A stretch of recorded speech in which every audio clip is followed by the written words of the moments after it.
Hello and welcome friends, स्वागत है आपका हमारे YouTube channel unique GK tricks 2.0 में। दोस्तों आज हम ऐसे टॉपिक के बारे में बात करने वाले हैं जो कि कंपटीशन में अगर आप आते हो तो मैथ वहां पे जरूर आती है, और मैथ आती है तो उसमें से ये रिलेटेड टॉपिक औसत जरूर आता है। सबसे पहला मैथ का बेसिक टॉपिक होता है दोस्तों औसत। अगर आपने बेसिक कॉन्सेप्ट समझ लिया तो आगे आपको एडवांस लेवल तक क्वेश्चन करने में कोई दिक्कत नहीं आती दोस्तों। औसत का मतलब होता है मध्यमान। मध्यमान जो बोले तो दोस्तों माध्य ज्ञात किया था हमने 10वीं क्लास में।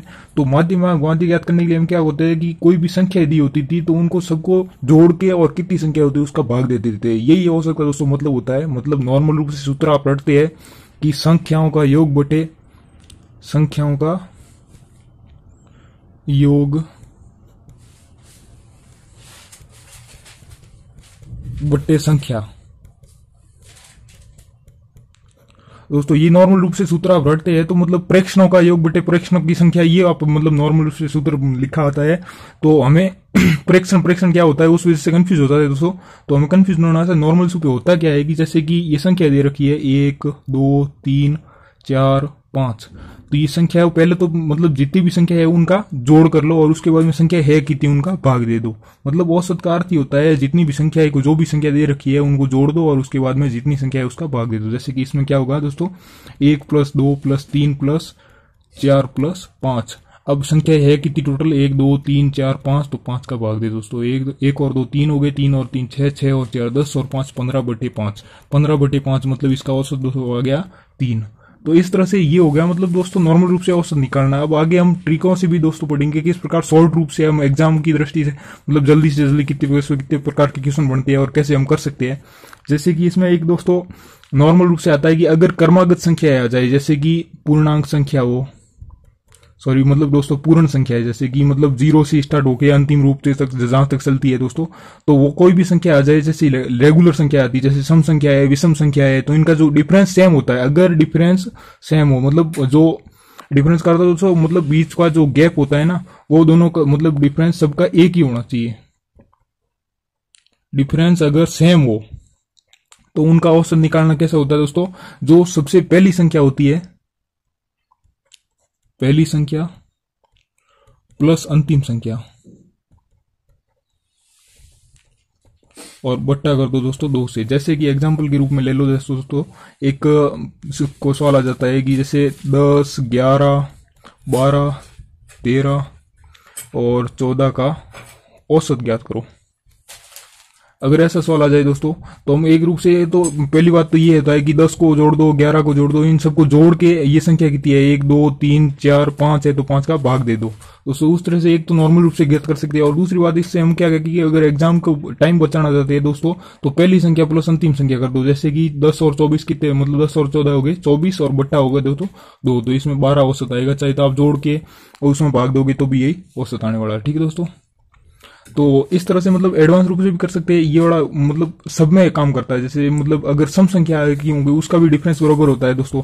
तो जैसे कि 2 4 6 8 10 12 और 14, इसका औसत क्या होगा दोस्तों। अगर सवाल आ जाए तो इसमें देखते हैं तो हम डिफरेंस सबका बराबर ही है, क्योंकि ये 2 के मतलब 2 4 इन सब में डिफरेंस कितना दोस्तों 2 का है। तो इसलिए आप पहली संख्या जोड़ दो, जैसे 2 + 14 और बट्टे हो गए दोस्तों 2, तो 2 और 14 कितने हो गए 16, 16/2 हो जाएगा 8, इसका दोस्तों औसत आ जाएगा।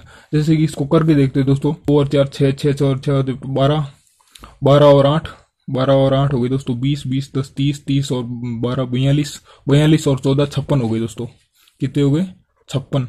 अब 56 में ये संख्या कितनी है 1 2 3 4 5 6 7, तो 7 का भाग देंगे तो कितने आएंगे दोस्तों 8, तो 7 8 56। तो दोनों तरह से अगर औसत का नॉर्मल रूप से करते हैं तो मतलब यही होता है प्रेक्षणों की संख्या बटे प्रेक्षणों का मतलब प्रेक्षणों का योग बटे प्रेक्षणों की संख्या। और एडवांस रूप से क्या होता है कि अगर समय बचाना चाहते हैं तो दोस्तों ये आपको ट्रिक है, एक तरह से ट्रिक नहीं है, ये बेसिक ही है दोस्तों।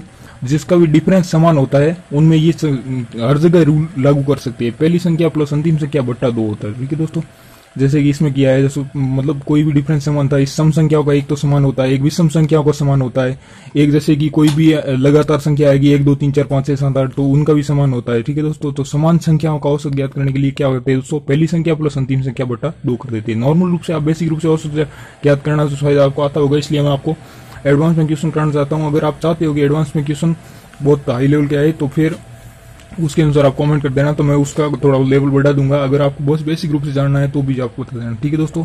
जैसे कि एग्जाम्पल ग्रुप में और क्वेश्चन लेते हैं, जैसे कि विषम संख्या लेते हैं 15, 17,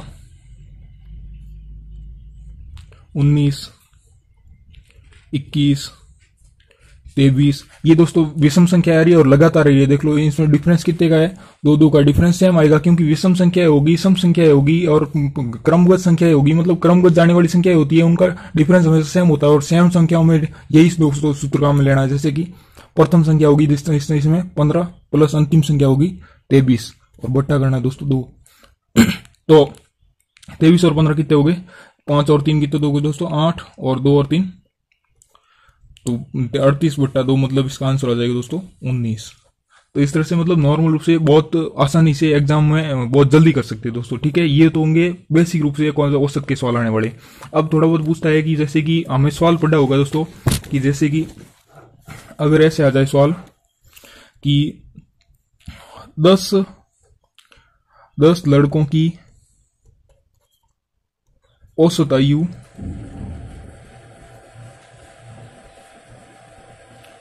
15 वर्ष है, तो उनका योग ज्ञात करो। ये दोस्तों बेसिक सवाल लिखा है मैंने, इसके आधार पर अगले एडवांस सवाल बनेंगे दोस्तों। जैसे कि 10 लड़कों का औसत दे रखा है ना, जो भी औसत दे रखा होता है, औसत का योग ज्ञात करने के लिए दोस्तों जो भी संख्या होती है उसका और औसत का गुणा करना पड़ता है। क्योंकि आपने जो बेसिक रूप से सूत्र पढ़ा, जैसे कि आप प्रेक्षण को पढ़ते हो तो दोस्तों हर जगह प्रेक्षण लिखा होता है, प्रेक्षण का अर्थ होता है संख्या दोस्तों। तो प्रेक्षणों का योग बट्टे प्रेक्षणों की संख्या, यही दोस्तों नॉर्मल रूप से सूत्र आपने पढ़ा होगा हर जगह। तो इसी बेसिक सूत्र से ये बनता है। बरोबर में दोस्तों क्या आता है, औसत आता है, ठीक है। तो इससे मैं आपको नॉर्मल से बेसिक समझाता हूं कि ये सीधा हम सवाल देखते हैं तो वो होता कैसे है। जैसे कि यहाँ पे देखो ये क्या है, प्रेक्षणों की दोस्तों संख्या, ये अगर इधर ले जाए बट्टे, मतलब बरोबर के पक्षांतरण करने से अगर बट्टे वाली संख्या सामने जाती है, गुणा में आ जाती है, तो प्रेक्षणों का योग बरोबर क्या हो जाएगा दोस्तों, प्रेक्षणों का योग बरोबर होगा औसत गुणा प्रेक्षणों की संख्या। तो प्रेक्षणों की संख्या और गुणा औसत होता है योग बराबर। तो इसमें पूछा है कि हमें योग ज्ञात करना होता है। हर बार क्या हो कि अगर औसत दिया हो और संख्या दी हो तो हमेशा योग ज्ञात करने के लिए मतलब गुणा है कि औसत और गुणा प्रेक्षणों की संख्या कर देनी। जैसे कि यहाँ पे 10 लड़कों की औसत आयु कितनी है, 15, तो इसका योगफल हो जाएगा 10 गुणा 15 बरोबर कितना हो गया दोस्तों, 150, ठीक है। ये तो बेसिक सवाल दोस्तों औसत का। इसके अलावा और भी जैसे एडवांस में जाते हैं तो दोस्तों जैसे कि एक सवाल है कि 7 संख्याओं का औसत कितना है, 34 है। अब इनमें दे रखा है कि पहली तीन का औसत दोस्तों है कि 28 है, और अंतिम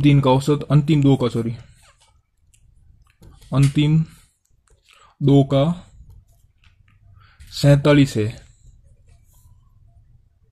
तो फिर अंतिम 2 का औसत ज्ञात करो। यहां पे अंतिम ना होके अगली होगी दोस्तों, अगली 2 का, क्योंकि टोटल संख्या कितनी है, 7 है। तो मतलब पहली 3 का तो ये है 28 और अगली 2 संख्या आने वाली है उनका 47। तो फिर अंतिम 2 का औसत क्या होगा, ये थोड़ा बहुत एडवांस में आ जाता है सवाल दोस्तों। तो अगर आपने बेसिक समझ लिया है तो इसके आधार पर अभी लास्ट थोड़ा बेसिक सवाल मतलब एडवांस में थोड़ा बहुत मैं आपको बता देता हूँ, ताकि औसत का जो भी उसके अलावा सवाल बनते हैं वो आप कर सकते हो। जैसे कि 7 संख्या का औसत इतना दे रखा है, तो योगफल मैंने आपको बताया अभी कि मतलब वो सामने आके गुणा में जाता है। तो इसमें सीधा ही हम कर लेते हैं 7 गुणा 34, क्योंकि यही होता है संख्या जो प्रेक्षणों की संख्या होती है उसका औसत से गुणा करते थे योगफल आ जाता है। तो जैसे 7 गुणा 34 हो जाते तो 728, 80 लगी 2, 7 3 21, 21 और 2 23। तो ये हो गया टोटल इसका 7 संख्याओं का। अब देखो यहाँ पे देखो दोस्तों 3 संख्याओं का कितना दे रखा है, 3 संख्याओं का 28 दे रखा है। तो इसमें 3 संख्याओं का गुणा कर लो, 8 3 कितने हो गए दोस्तों 24, और 3 दूनी 6 और 2 8। तो ये 3 संख्याओं के 84 है, और अगली वाली 2 संख्याओं का कितना दे रखा है, अगली वाली 2 संख्याओं का दे रखा है दोस्तों 47। तो 47 दूनी कितने हो गए दोस्तों 94। तो अब इन दोनों का ये दोनों कितने हो गए दोस्तों 5 हो गए, मतलब 5 पहली वाली 5 का तो औसत दे रखा है, ये दोनों मतलब कितने हो गए दोस्तों, 4 और 4 8 और 9 और 8 कितने हो गए दोस्तों, 17, मतलब 178 तो है पहली वाली 5 का।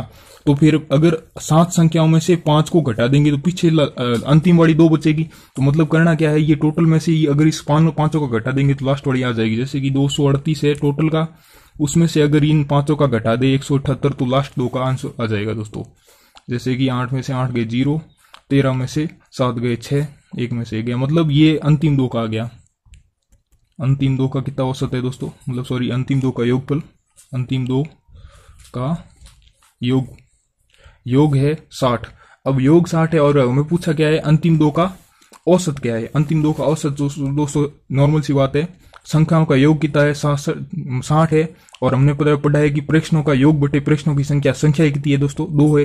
तो 60 बटे 2 बराबर इसका औसत आ गया दोस्तों 30, इसका आंसर। तो ये नॉर्मल रूप से बेसिक मैंने तो 2-3 प्रकार के सॉल्व करने सिखाए है दोस्तों। अगर ट्रिक आपको पसंद आई है तो लाइक करना वीडियो को, और अगर इससे रिलेटेड हार्ड सॉल्व आते हो तो कमेंट करके जरूर बताना। ठीक है, मिलते हैं अगली वीडियो में, तब तक के लिए बाय, जय हिंद, टेक केयर।